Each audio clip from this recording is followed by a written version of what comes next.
Chapter 2. Keeping the love tank full. Love is the most important word in the English language and the most confusing. Both secular and religious thinkers agree that love plays a central role in life. We are told that love is a many-splendored thing and that love makes the world go round. Thousands of books, songs, magazines, and movies are peppered with the word. Numerous philosophical and theological systems have made a prominent place for love. And the founder of the Christian faith wanted love to be the distinguishing characteristic of a follower. Psychologists have concluded that the need to feel love is a primary human emotional need. For love, we will climb mountains, cross seas, traverse desert sands, and endure untold hardship. Without love, mountains become unclimbable, seas uncrossable, deserts unbearable, and harships are plight in life. The Christian apostle to the Gentiles, Paul, exalted love when he indicated that all human accomplishments that are not all motivated by love are in the end empty. He concludes that in the last scene of the human drama, only three characters will remain. Faith, hope, and love. But the greatest of these is love.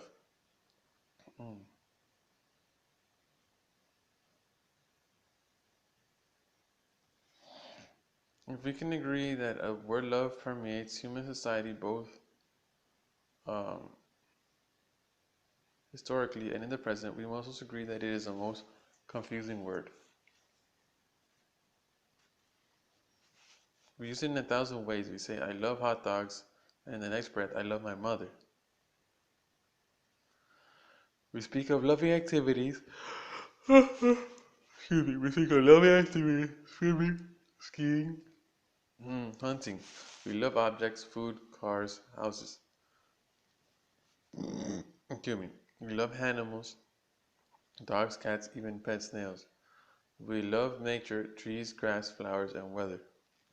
Excuse me. We love people, mother, father, son, daughter, parents, wives, husband, friends. We even fall in love with love. If all that is not confusing enough, we also use the word love to explain behavior. I did it because I love her. The explanation is given for all kinds of actions. A man is involved in an adulterous relationship and he calls it love. The preacher, on the other hand, calls it sin. The wife of an alcoholic picks up the pieces of after her husband laid episode. She calls it love, but the psychologist calls it codependency.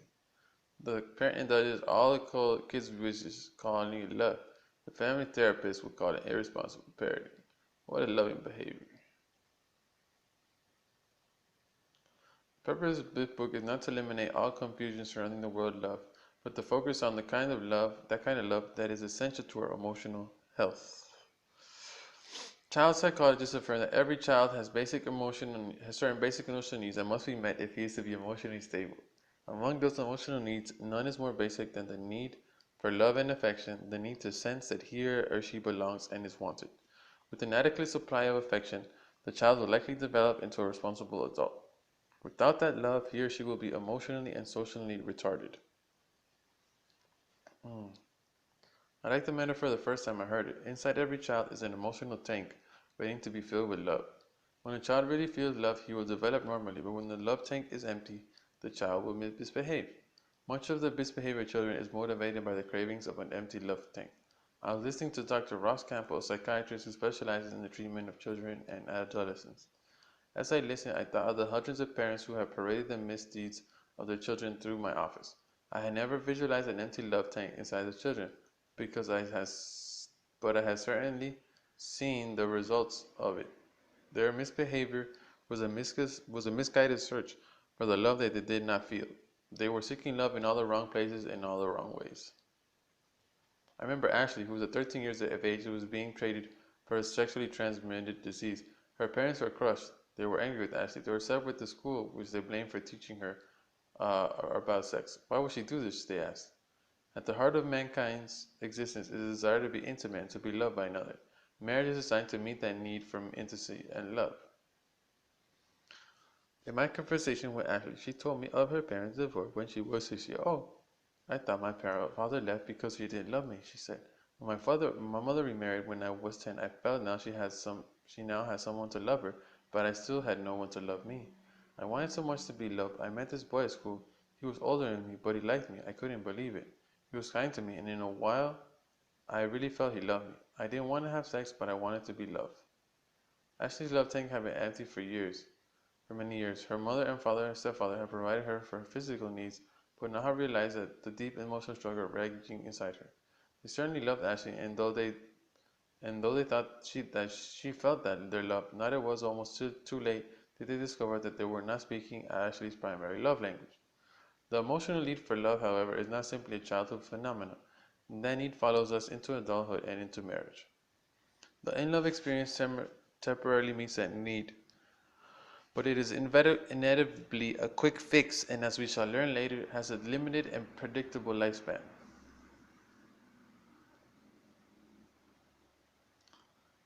After we come down from the high of the in-love obsession, the emotional need for love resurfaces because it is our fundamental to our nature. It is at the center of our emotional desires. We needed love before we fell in love, and we will need it as long as we live.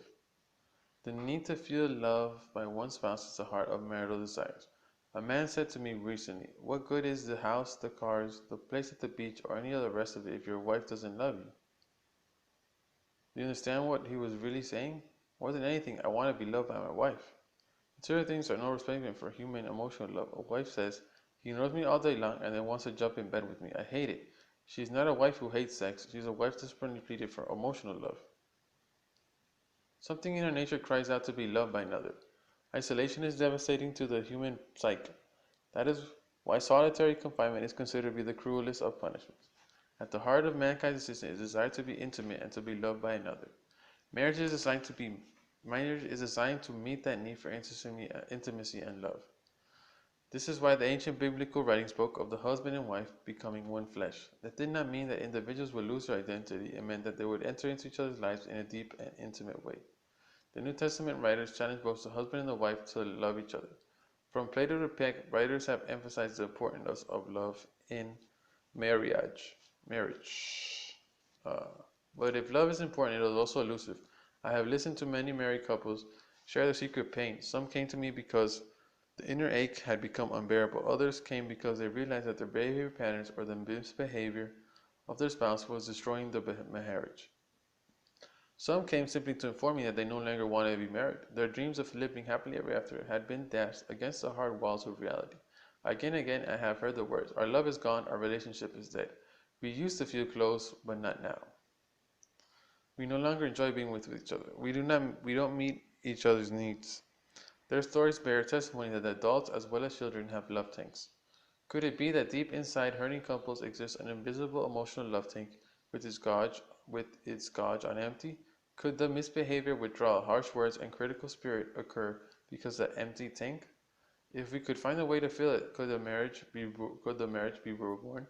With a full tank, would couple be able to create an emotional climb where possible to the different and resolve conflicts? Could that tank be the key that makes marriage work? These questions sent me on a long journey.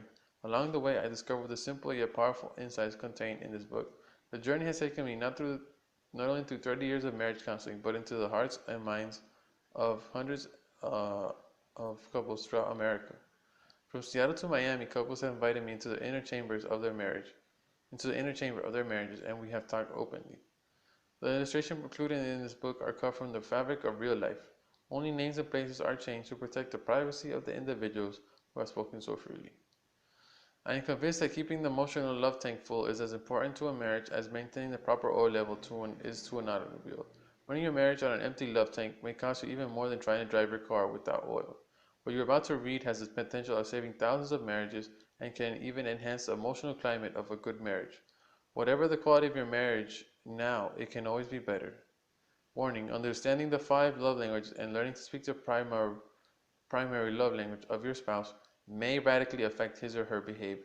People behave differently when their emotional love tanks are full. Before we examine the 5 love languages, however, we must address one other important but confusing phenomenon: the euphoric experience of falling in love.